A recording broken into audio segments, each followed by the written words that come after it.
Kia ora koutou.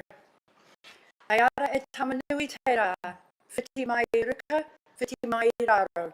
Kia pihi te ti, kia wana te ti, kia rito te ti, kia tau mai te Māori, haumi e, hui e, tai ki e. Let the sun rise, may it shine above, may it shine below. Let the shoots of the tea spring forth, let the shoots of the tea develop, let the shoots of the tea crown, in order for life-giving energy to be bestowed. Let it bound in agreement. Good morning, welcome to Environmental Services this morning. I'd like to welcome members of the public who are in the chamber and watching online. I hope there are lots and lots of you. There's never been a better time of the triennium to be watching a council meeting. Welcome to Anne from Pleasant Point Community Board and Jan and Wayne from the Geraldine Community Board. Welcome also to our guest speakers and to council officers. Let's get underway. Any apologies? I'm not aware of any, so we have a full complement. I haven't been made aware of any items of urgent business or items of a minor nature. Any declarations of conflicts of interest? Yeah, just in regard to 7.2, the liquor licensing report. Thank you, Mayor Bowen. On to the Chairman's report. So since the last Environmental Services meeting, for which I must thank Councillor Oliver for chairing in my absence, I've met with the National Party Transport Team, Otago Medical School third year students, MP Joe Luxton, Dr Phil Driver, the Group Manager Environmental Services and the Planning Manager, and also conducted interviews for the Youth Initiatives Subcommittee, attended various city-town updates and workshops, council, people and performance tenders and procurement meetings and workshops, OTOP meetings, Geraldine Community Board, where I was made most welcome, thank you. Chaired the LAP committee meeting and workshop, and along with Mayor Bowen presented TDC's Three Waters submission to the Finance and Expenditure Select Committee, which was a great day out. So I'd like to move that it is accepted. Thank you, Councillor Parker. All those in favour? Confirmation of the minutes from 26 July, which I wasn't present at. Thank you, Councillor Wills and Councillor Parker. All those in favour? Thank you. So moved. And on to the first of our reports. So 7.1 on page 11 of your papers. Can I just invite Sharon Hugenrad and Sergeant Cam McBride to come up? Thank you.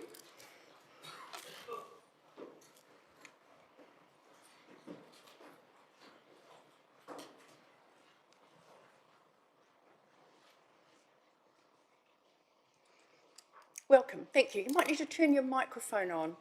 So the right-hand button. Lovely, thank you.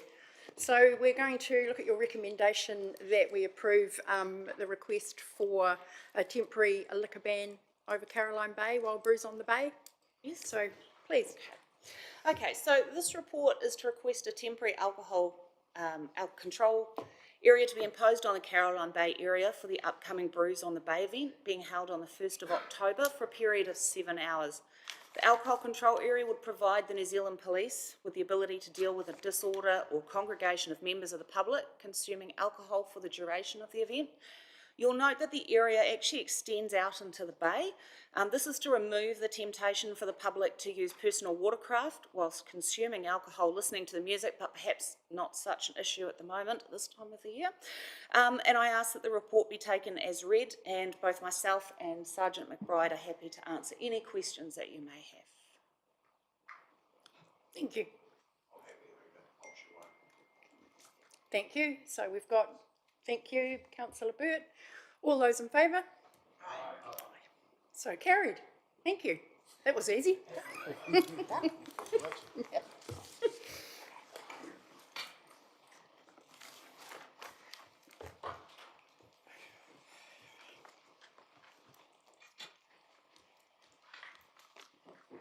Welcome, Debbie. So tell us, annual report, this is a regulatory thing.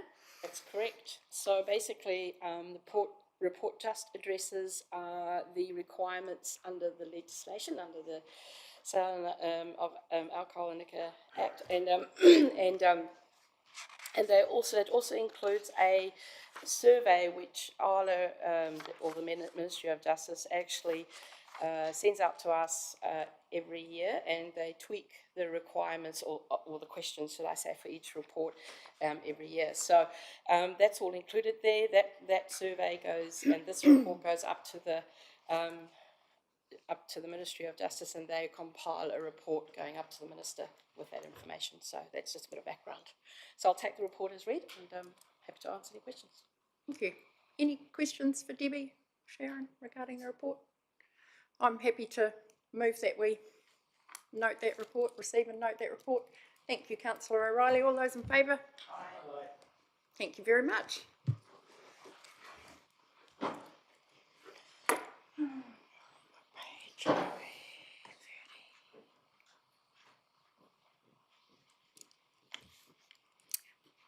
Come on up, Rosie. And Andrew.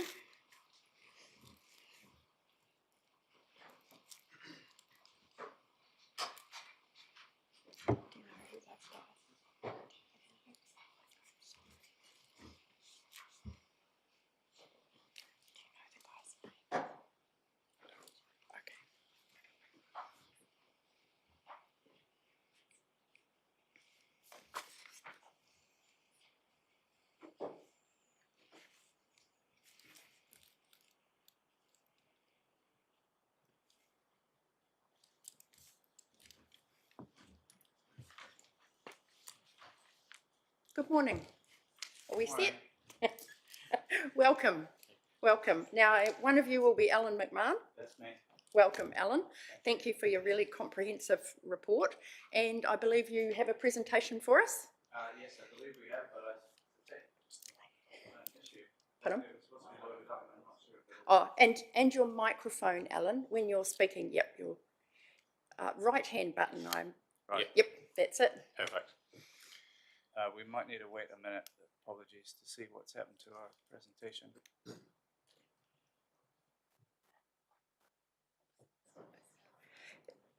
While we wait for that, everyone, we can take the report as read. Does anyone have any questions? Although they're likely to be answered during the presentation, I imagine. Can I just might introduce the report in the first instance anyway? Great. That's fine. So this report has been prepared in response to, to support the growth management strategy. So during that process, there was a lot of questions being asked around, what is Timaru's housing demand, and we're particularly looking at the crystal ball gazing into the future. So you have the purest planning views of you have this land and you can have this particular density and you can put this many houses in there. What we have done is to support that, and just to make sure that we are moving in the right direction, is actually getting a more of a business type analysis of what is the actual market demand out there, and bringing into concepts of what is quality housing, as opposed to simply just land availability. So this is where this is. So we're just waiting on the presentation, just a few technical issues here. Sorry about, apologise for that. We've got a bit of new tech going on today. Yeah, new system. So what you're saying is this really is adding to the body of evidence that's informing. That's correct. It is about informing the GMS and making sure that we do have confidence in what we're moving forward with. Yeah. Thank you. I'm not quite sure where we're at with the IT. No, well, we did provide them a while ago. So 1 minute, sorry. Oh, is that the sign? 1 minute. Yeah. Carry on, Alan. What were you saying? Well, we did provide the slides some days ago, so hopefully they should be ready. But I can start anyway. So I'm Alan Mcmahon, as has been noted. I'm head of Strategic Advisory Services for Colliers in New Zealand, and this is Will Silk, who's the Senior Analyst, who was the main data hunter and miner and analyst for this project. We both work in Auckland, but don't hold that against us. We do work of this nature around the country, and we were asked to look into to provide some insights into how the residential property markets can help to understand limitations on your growth. We were asked to look at existing residential typologies, sales and rental data, demographics, business demographics, and come to some conclusions, and taking into account detailed comparisons with the districts of Selwyn, Ashburton, Waimate and Waitaki. But without the pictures, there's not really much more I can tell you about it. It was a very thorough report, and I really appreciated all the graphics that were in there. It made it a lot easier to understand. Yeah, well, I know people have said earlier in earlier presentations or topics that they've taken the report as read. I'm not sure if we can be quite as confident this time, 160 pages. But It was.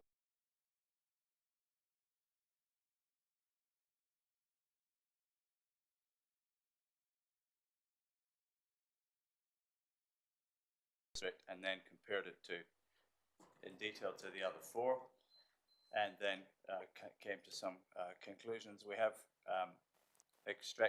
we've boiled down our 160 pages to about 15 pages of slides. So any second now, you will be having that treat. I wish I could even say what's going on, but I have no idea. I'm sure these are wrinkles that will get ironed out, though, as we get used to our new tech. 10 or 15 years ago, I would never have come to one of these without my A3 flip chart. And this is the first time since about 2003 that would have been useful right now. We've actually got an A3 flip chart in the next meeting room if you'd like to quickly draw. We also need an A3 printer. Or you can gather around our laptop, but that doesn't really work. I think we're making progress.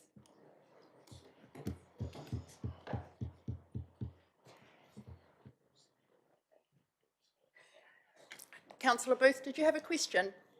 Oh, I guess probably while we're waiting, we could have a discussion.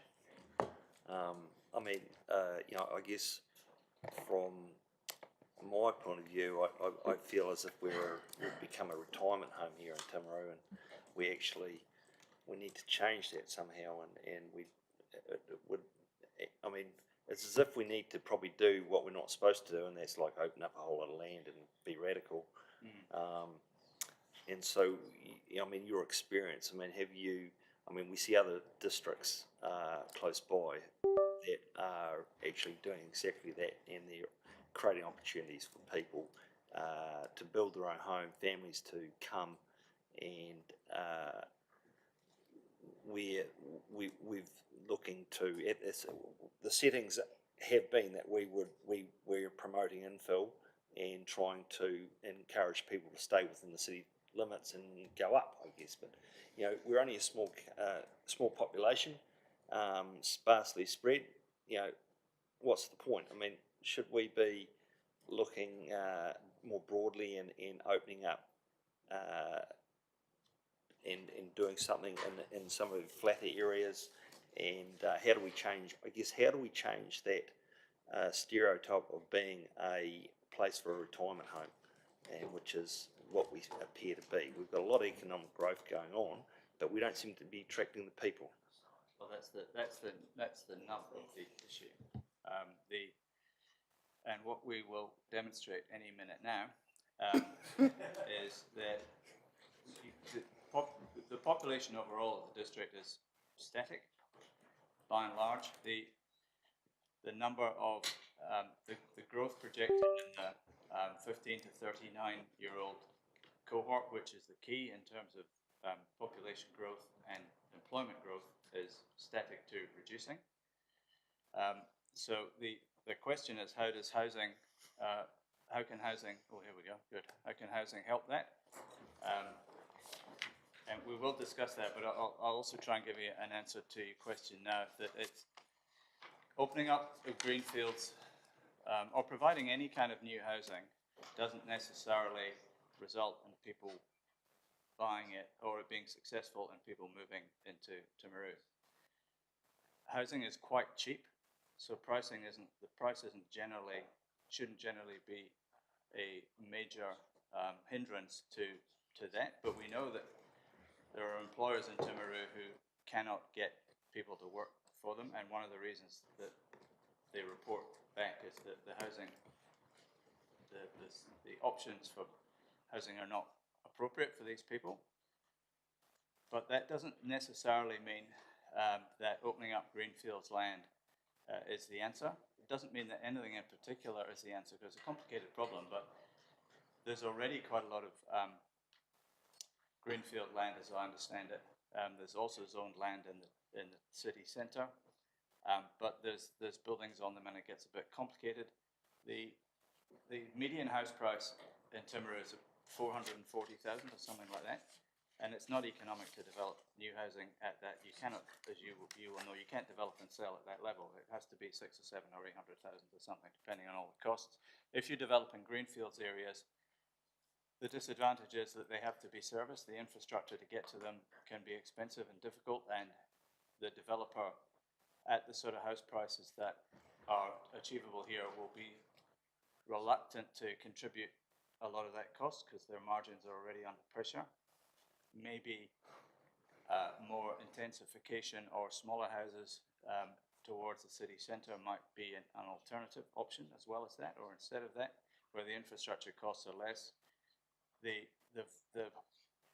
majority of houses here, which we'll talk about any second now, are older, quite big sections, quite expensive to maintain.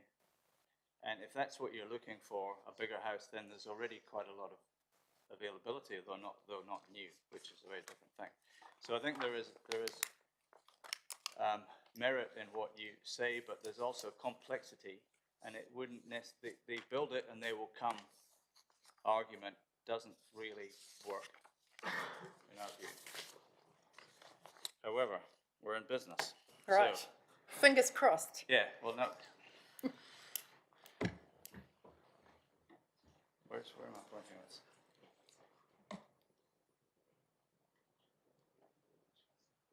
Oh, I thought we were so close, so close.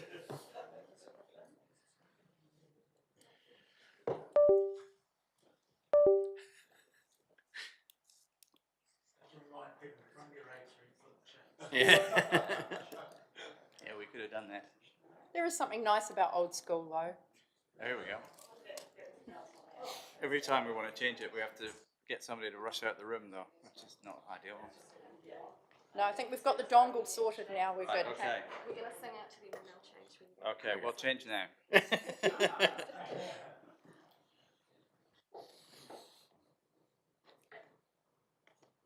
Right, so I've already said this really. So this is what we were asked to look at.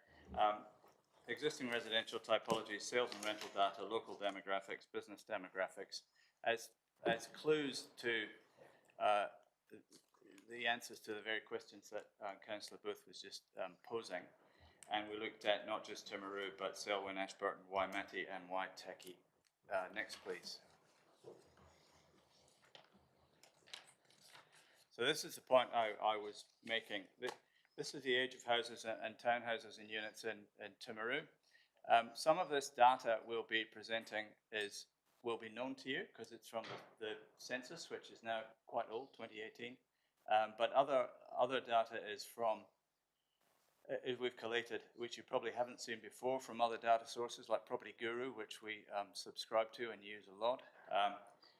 This one tells you that, well, at a glance, you can see, if you can read the time frames from the three tallest bars there are the 1950s, the 1960s, and the 1970s.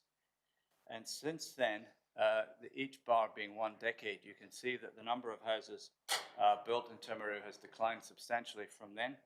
The light-coloured blue is townhouses or units, and the darker blue are houses. So in the 1970s, there were 800 townhouses built, which is quite surprising, and that's about half of all of them that exist now. And since since then, of course, the production has been much lower. Ignore the very last one, that's from 2020 to 2029, so we haven't really had much of that period yet. But you can see that in the starting 2010, 2019, 90, not that many. 43% of these standalone or detached houses that exist now were constructed between 1950 and 1979. So hence the conclusion that the stock is quite old, and the reason you would think that the simple reason that the 80s, 90s and so on have not replicated the 50s, 60s and 70s is demand and feasibility. There hasn't been much demand. If there had been more demand, then prices would have been higher and it would have been easier and more feasible to develop. But it hasn't. Next one, please.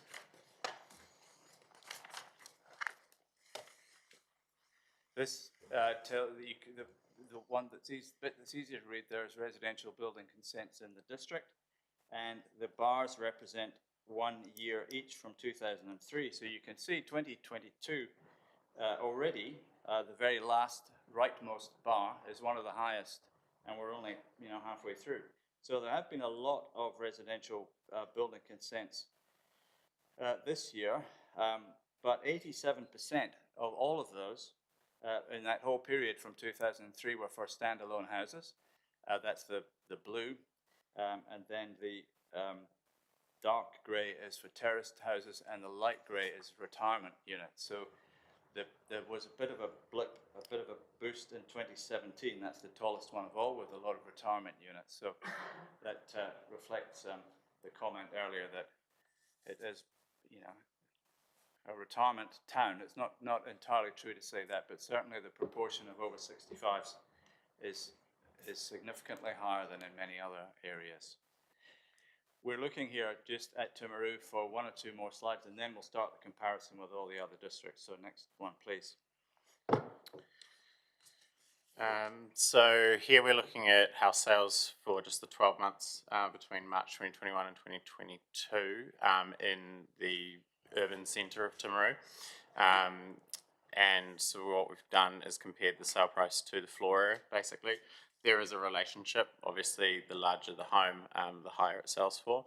But as some of these houses do get bigger, that the variance in these prices does change.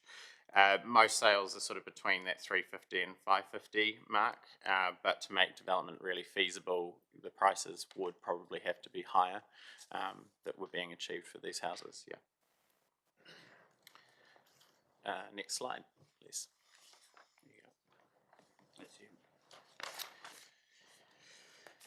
So looking at the existing typology mix of houses across different districts. So we've got here, this is district-wide, and just looking at the freestanding houses. We kind of note in our report that there is about 16% of the dwellings in Timaru are either units or terrace type, but we are just focusing on houses here. We can see that 60% of houses in Timaru are 3-bedroom in size. That is comparative to Ashburton, Waimate and Oamaru. However, Selwyn district, being Rolleston and Lincoln combined, actually has a larger percent of 4-bedroom homes. More than half are 4-bedroom. And the sizes, the average floor area of these homes as well is bigger in Selwyn. However, the average floor area for homes in Timaru is very similar comparatively to Ashburton, Waimate and Oamaru.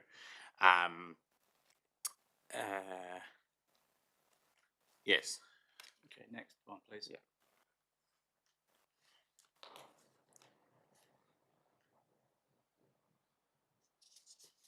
We mentioned earlier that in Timaru district only, the housing stock was relatively old, and in this slide we compare it to the other 4 districts that we're looking at. The interesting comparisons, Timaru, the highlighted large sort of blue 2 columns on the, go to that one, on the left, come back. You can see if assuming you can all read this on your screens, but maybe for the benefit of the people who don't have the screens, the 2010 to, so if you look at 1990 to the current day in Timaru, 15% of the houses were built since 1990, 9% in the 90s and 6% since then. Actually, 1990 and the 2000s and 6% then. If you compare that to Selwyn, which we will argue is not comparable in many ways, but just looking at that is quite stark, that 95% of the houses in Selwyn were built since 1990, as opposed to 15% in Timaru. The other districts, if we add up the last 20 years, last 30 years rather, in Washburton, 27%, Waimate 14%, and Oamaru 15%. So Selwyn is the one that sticks out as having a much more modern, more recently constructed housing stock. And we'd argue that the reason for that is clearly the demand for houses has been strong, and the demand tends to push prices up, and prices going up makes development more feasible. And the reason the demand is stronger is because of the increasing population, and the reason for the increasing population is that there's a lot of jobs being created, and the reason for that is economic activity and economic drivers. So stuff happening, economic drivers, economic activity, creating job opportunities is one thing, and you've got a bit of that in Timaru also, but not to the extent, not with the force that makes development of housing at scale easily feasible and provides margins to developers that would persuade them to come and build houses. Next slide, please.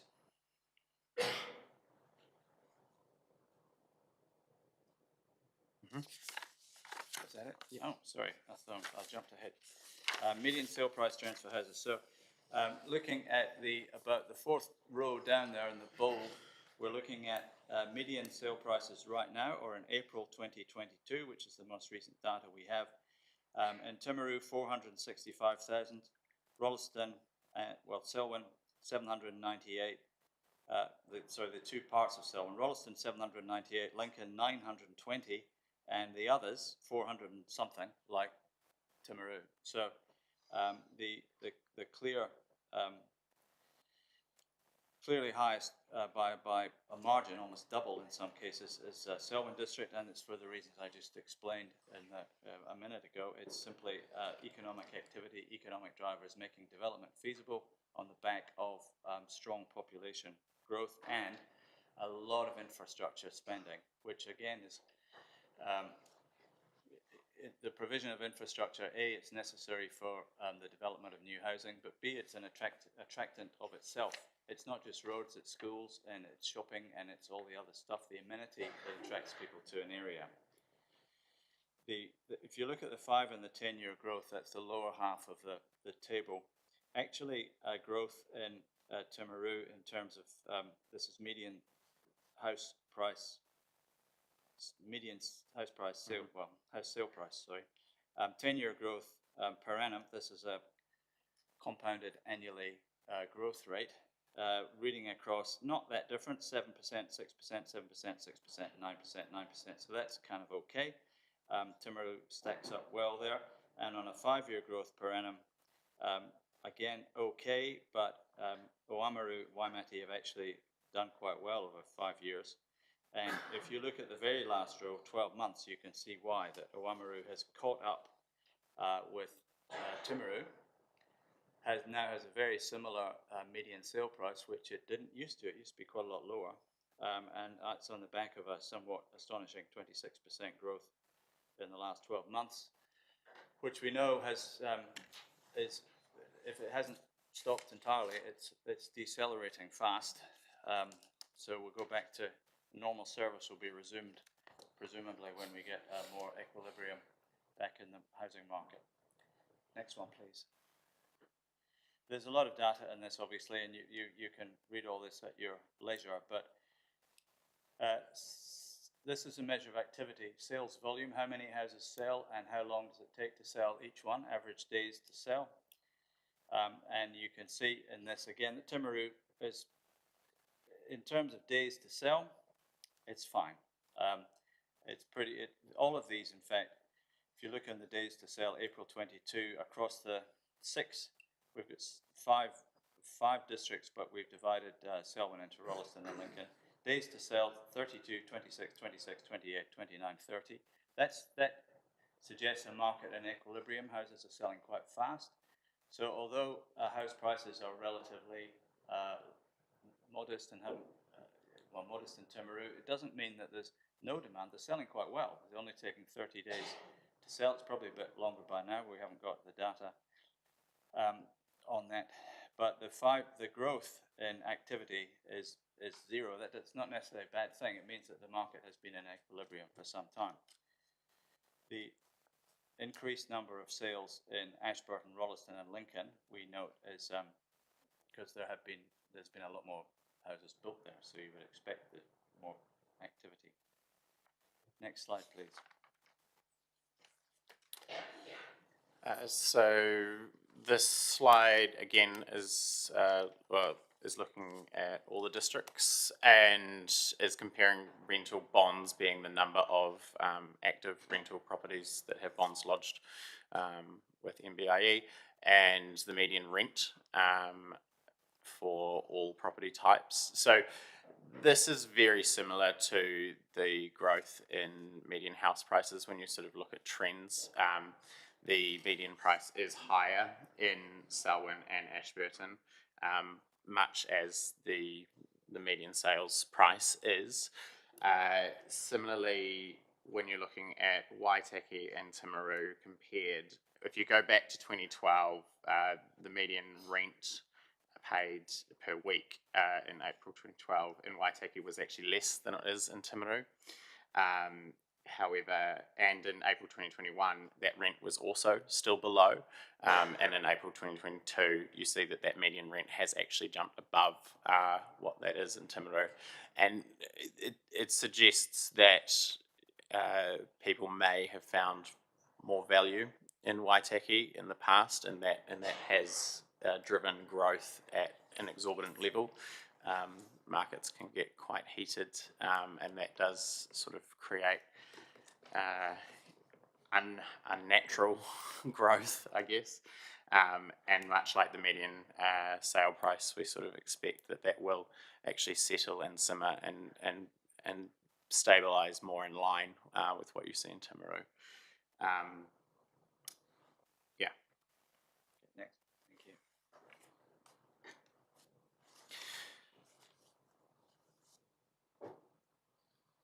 So this is comparing obviously the census data in a really fine form. There are a lot of numbers up there. You will obviously be familiar with the Timaru district numbers itself. When we're looking at the age population, you can see that there is a high percentage of in that 65 plus category. It's sitting, just below 30%, which is similar to the population distribution in Waitaki and Waimate.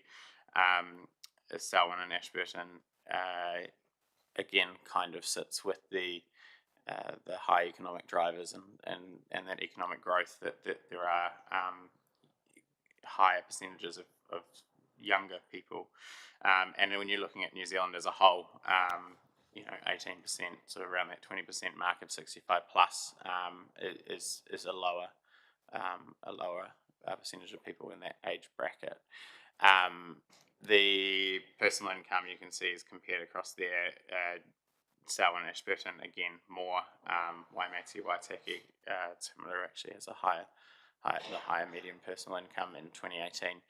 Obviously that may have changed, but when you're looking at New Zealand as a whole, it's very much the same. The interesting thing is under the next little category, the not in the labour force category, being those that have chosen to remove themselves from the labour market, can be categorised as people who have retired, which again sits with that 65 plus cohort of people, and yeah, and that is quite a large number. Again, similar to Waimate and Waitaki districts, but lower, but more than Selwyn and Ashburton. Home ownership, we kind of note, is pretty good.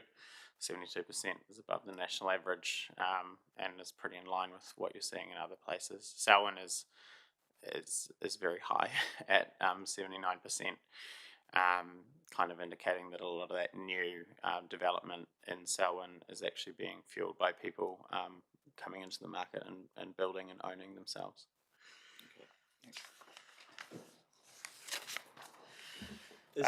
Sorry, just one question on that. Is there any data around distribution of people post earthquake with that greater Christchurch area? Have more people gone to that area, or are they just coming outside of Christchurch and building in Selwyn? Is there any data to support a view either way?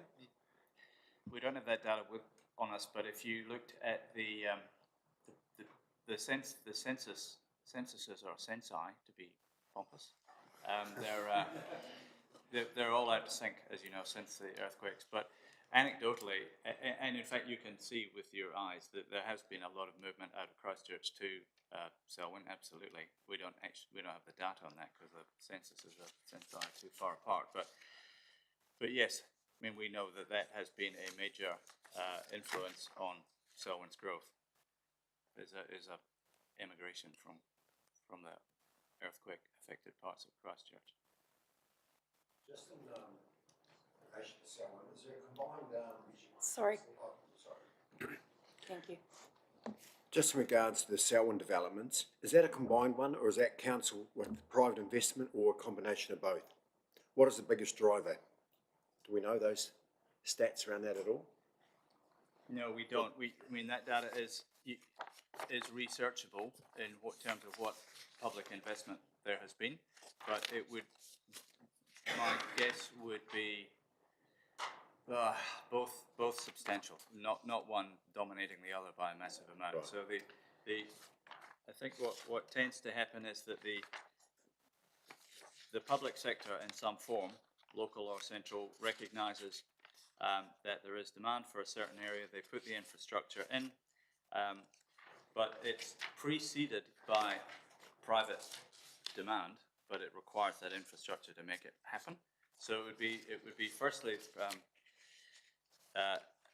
as the mayor said, private people saying we would like to go and live in Selwyn district, and then the developers start to think about building houses. They make applications for consent. It's apparent that we need more infrastructure and more services and water and sewerage, and then that follows. But so it's a waffly answer to repeat. The best we can do is say they've both been very substantial, but we could actually research that. Yeah, no, I think it'd be really important, because I know it's a question that's been asked sometimes around the table here about can we do a model that combines both interests, and what's the benefits, obviously, of the development and growth and the encouragement of people coming into the district as well. So yeah, there's an example which isn't entirely, might not seem entirely relevant, but we're doing a bit of work for Auckland Council and government agencies on the development of Drury south of Auckland, and that was definitely predicated on the basis of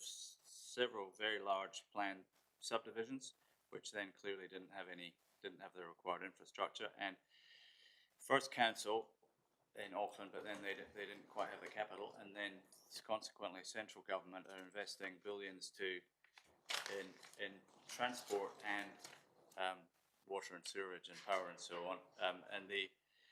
In that case, what seemed like an enormous amount of private investment has been dwarfed by the required public investment, and I think that would typically be the pattern, that when it's all done, you find that the public investment has actually been a lot more. But we'll get back to you on that. I think that'd be really beneficial if we could even comparisons between Ashburton and Selwyn. Yeah, right. Thank you. Thank you, Steve. Next So, one, please. no, this is the right one. Oh, beg your pardon. So this is the population projections. Again, I've read them in some of the other reports that have been provided to you. by other people. The growth is a mid-level projection that's shown up here. It is pretty static. That there is that high growth in Selwyn. You've got that high growth in the 65 plus age bracket in Selwyn. However, that is the trend nationally. New Zealand is an ageing population. That is one of the issues that is going to be contested. Or that all areas of the country are going to have to work with. But what you've got there is probably the strongest growth out of the 5 districts in that sort of 15 to 39 and 40 to 64 age bracket. Both being a lot of the age brackets that actually demand newer modern houses, have specific requirements. They're the ones that will be moving around districts with their families and setting up shop. So, Selwyn does seem to have that sort of driver, which again we've seen through a lot of these slides. But the comparison between Timaru, Waimate, Waitaki, and Ashburton even is that those populations are pretty static, and so inherently a lot of the problems will be similarly faced between all of them when it comes to housing. Okay. Yep. Next. Yeah. And again, I mean, what we had a look into this at quite a high level, the number of businesses or business entities and employees. To just give some context, there's good levels of economic growth in Timaru by comparison, and especially compared to Waimate and Oamaru. Obviously, Selwyn and Ashburton has grown significantly faster, but we do attribute that to the distance between Selwyn and Christchurch and Ashburton to Selwyn in some sense. Next, please. So getting to the nub of it, no more pictures, just some words. These are abbreviations of the points made in the report, and I'm not just going to read them out, but I will pick a few. I think we've mentioned a few times, the Selwyn district's growth is due to its proximity to Christchurch and augmented significantly by the exodus following the earthquakes. But what Selwyn does have, which may be more relevant to Timaru, which otherwise obviously hasn't had those circumstances, is they have a wider mix of typologies. They're not dominated by one typology, which Timaru is. They've got more larger homes. Ashburton is not quite as close, obviously, to Christchurch, but it has newer housing stock, and the population is younger, and those two factors are not unconnected. Looking at Waimate, its population growth projections are almost nil, and it's got pretty old population and has seen actually a lower level of economic activity and growth than Timaru, and has got lowest housing costs. And again, these factors are all connected. Next one, please.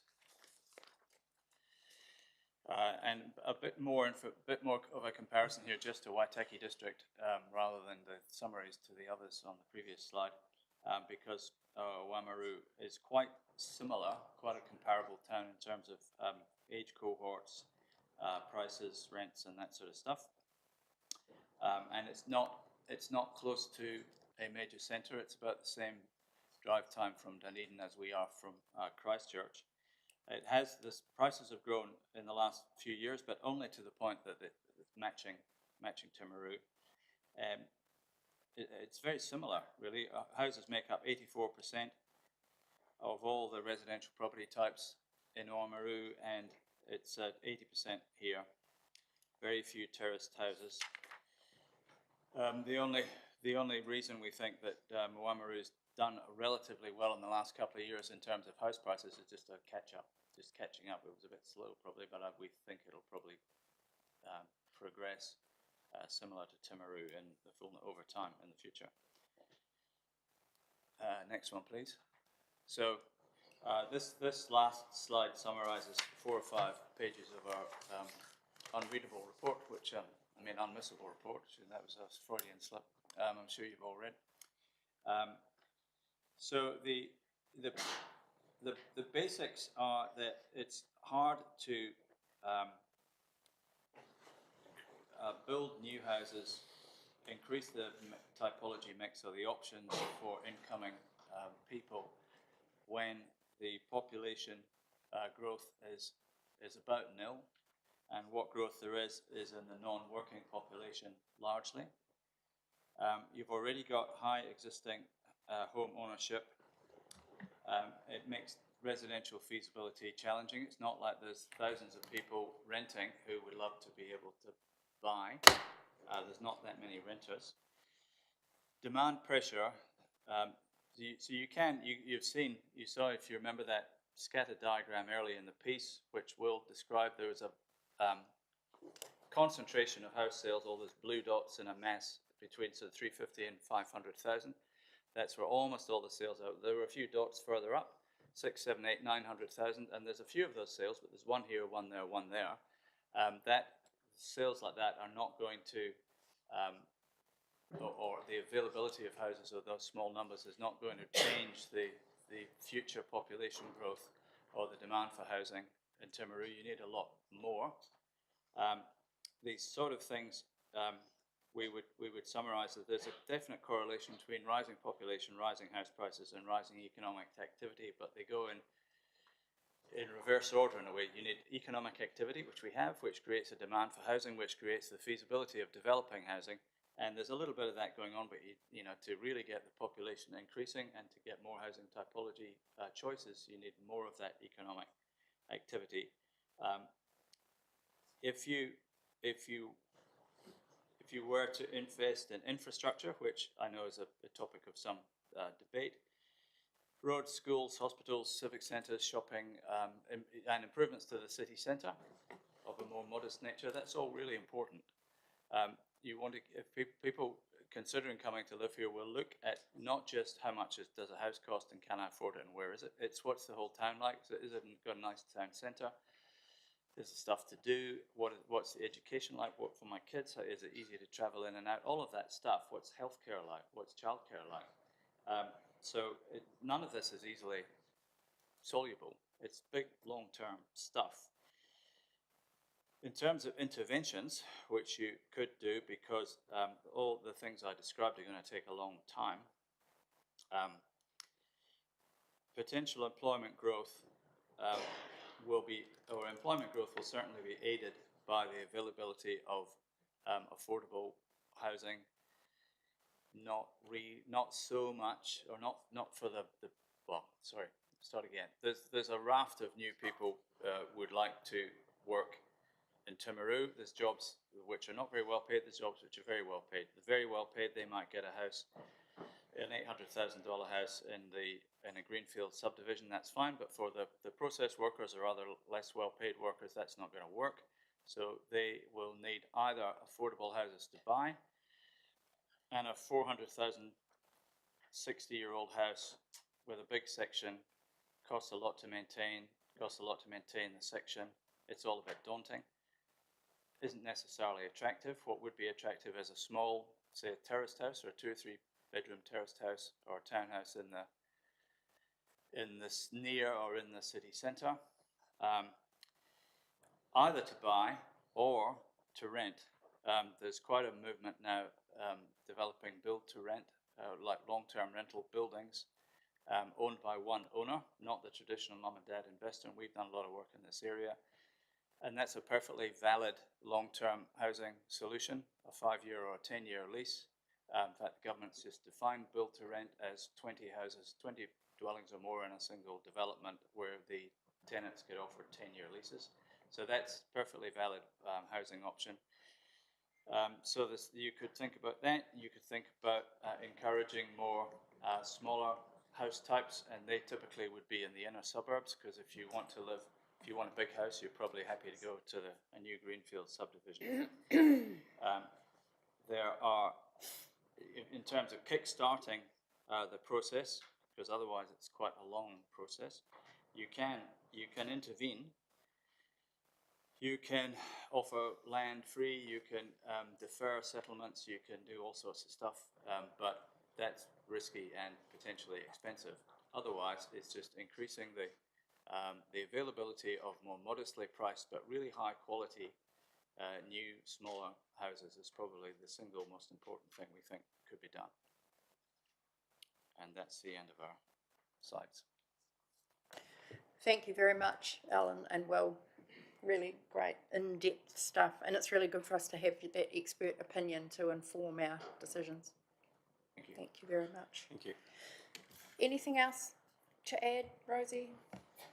Andrew? Any other questions? Questions? Councillor Booth? Yeah, I've got a couple. Actually, we'll go right back to the start, the graph where our buildings fell off the scale right at the very start, where we were building between 78 and 80. 70 and 80, we built a lot of houses. Yes. And then the next 10 years, we built hardly any. Was that a common theme throughout the country? Was that caused through the GFC, or Well, how did? The peak was the 70s, so the 80s. So there was a bit of a the share market crash, which us in the older age cohorts can remember, 87, 88, 89. The 80s actually was more than the 90s, which was more than the 2000s, and GFC wasn't till 2008, was it? Seemed a long time ago now. 8, 9, 10, 11 when we were in recession. And from 2019, we actually built a few more. So I know you can't really see this, but this was the chart. This was the one we were looking at. And that is there's a similar pattern in many other centres, but not as pronounced as it is. Would that be more a rural or Yes. a rural type That's of situation rather than yeah. a city like Auckland or a Christchurch?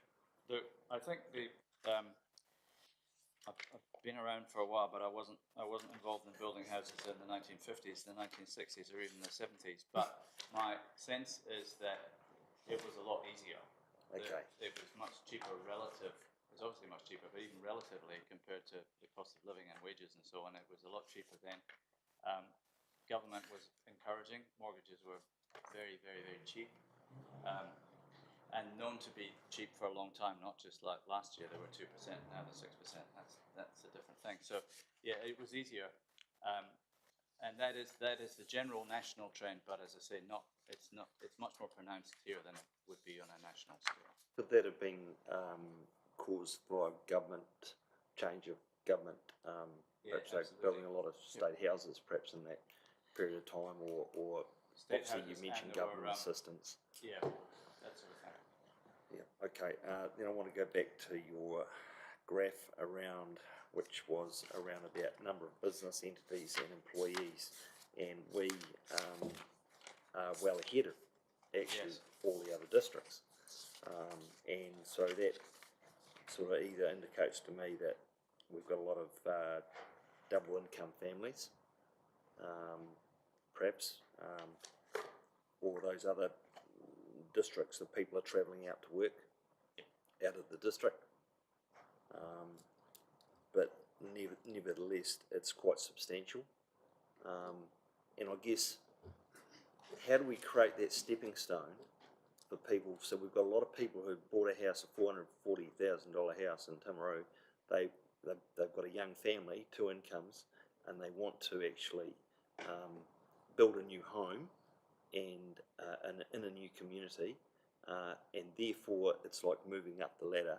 It might be a $700,000 or $800,000. They can afford that, and then that then creates the opportunity for the people to rent, to move into those either rentals or a lower cost entry for those other people coming, mostly blue collar workers that are coming here. There is a medium, perhaps that is lifting a little. But nevertheless, those blue collar workers are earning more and more money all the time. So is there a gap somewhere, is what I'm trying to get at, that is causing us to be in this rut of being a retirement settlement. We seem to be in a spiral. Sorry, I think there is a gap, but if the family you describe can sell their house for 440,000 and buy one for 750, that's fine. You know, the market will still take care of that, because you can economically, feasibly build on a piece of land and sell for 750, and the developer's happy with that because they've made a good margin. So the market kind of takes care of that. That might be a simplistic answer, but in sort of generically speaking. But I think the gap that is what I described earlier, which is the high quality, new, low maintenance, especially if you've got like 2 incomes and kids and you haven't got much time. House either to buy or to rent. It still needs to be good quality so that it's low maintenance and it's comfortable and it's dry and it's warm. Therefore, to be affordable, it has to be small. So it has to be 2 or 3 bedrooms, not 3 or 4 or 5. And I think that's the gap. And if you're building more intensively, sort of medium density rather than the low density we've all been used to, then the logical place for that is not greenfields. It's not sites in the periphery of the town. It's more infill sites, or it's new sites within a few kilometres of here, because that's where you get the best amenity and the best access to services. And that's another convenient aspect that these lower to medium earning families would want. And as I mentioned before, my view is not necessarily the view of the house buying public, but my view is that if that solution is a rental solution, which is a much easier thing to achieve because you don't need $150,000 cash, it's perfectly valid. Thanks, Councillor Booth. Any further questions for Alan or Will or Rosie or Andrew? I'm happy to move that we receive and note that report. Thank you, Councillor Burt. All those in favour? Thank you very much. Most informative. Thank you. Thank you.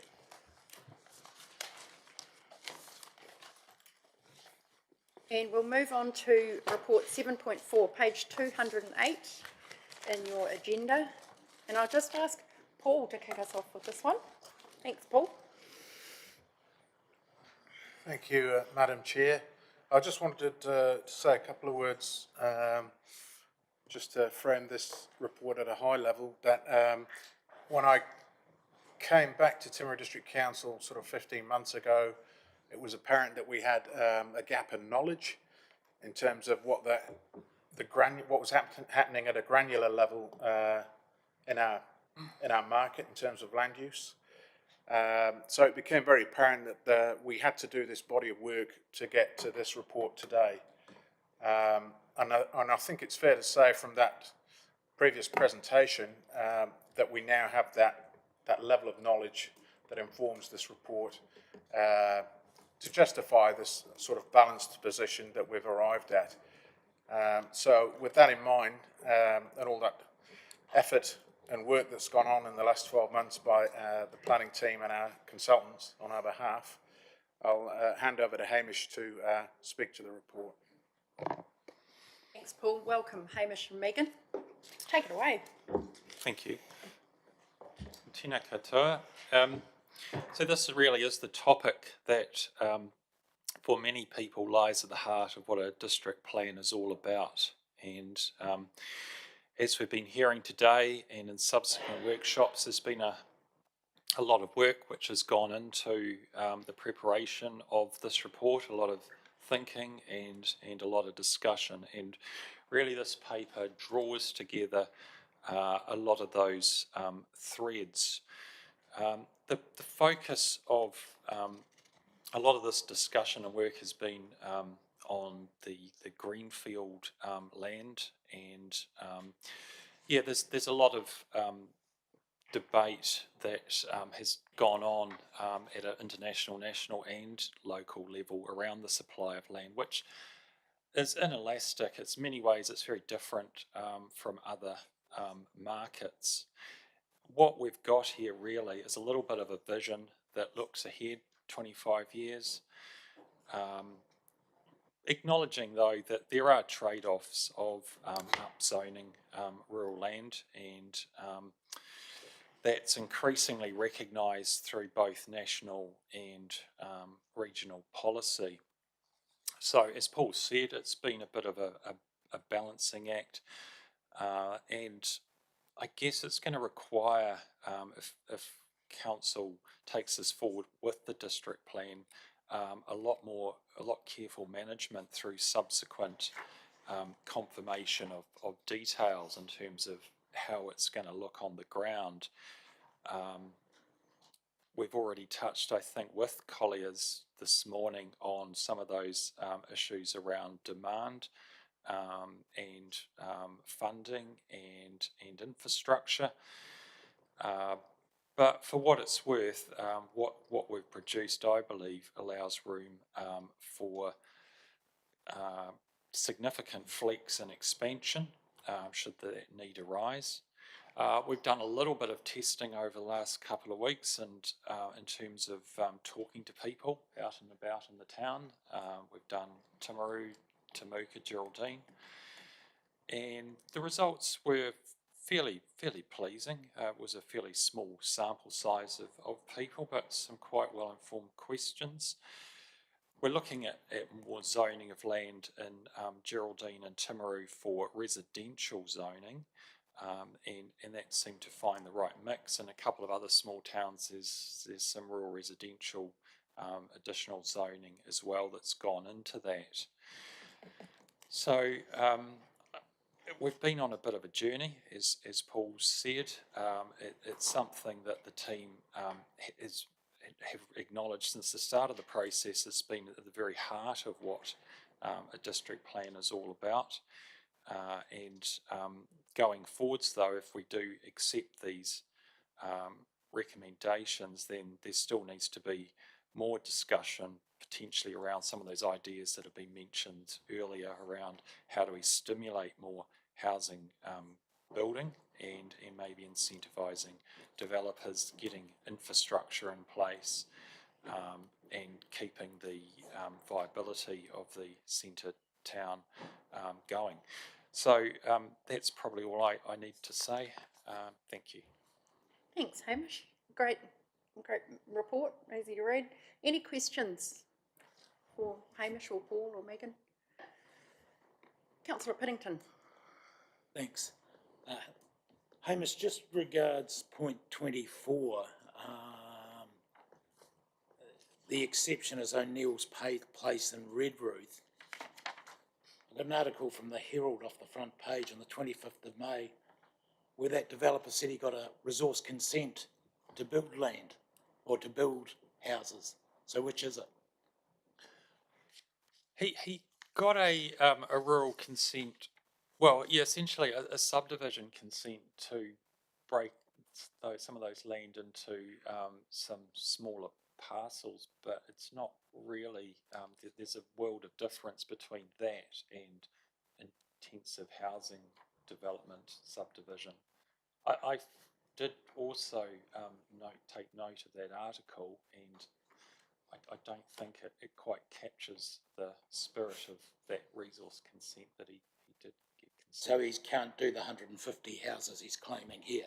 It's just that people in the community have asked me about that.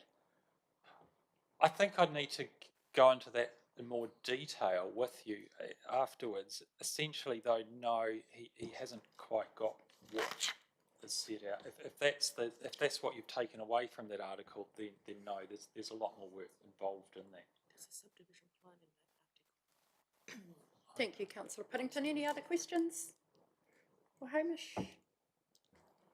Mayor Bowen. So my question was, I know we had Cameron Baggery, the economist, come and talk to us. Did he provide any written reports through this process, or no? Through you, Madam Chair. No, Mayor Bowen, he just provided the presentation that he gave on the day. We've spoken to him, and he's spoken along similar themes to what our colleagues, our friends at Colliers have mentioned, that to change in a significant way requires a significant intervention, and he was of that view.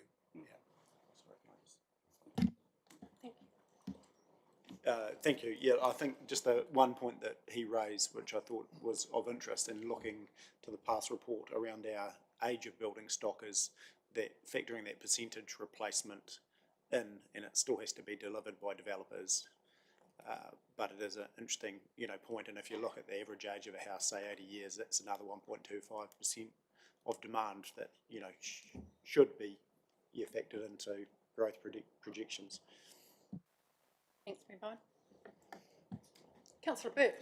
I think this morning has only left us in that same position where there is so many unanswered questions. All due respect to the Collier's report, the issue between apples and oranges and Ashburton and Selwyn and us, totally and utterly different in terms of the triggers and where people are moving, the things, the incentives, why people are actually doing those moves to invest and what have you. We're completely different. We have an economic arm that tells us what we're doing and why we're doing it. We have significant growth here economically, and yet we do have a high age discrepancy in our demographic.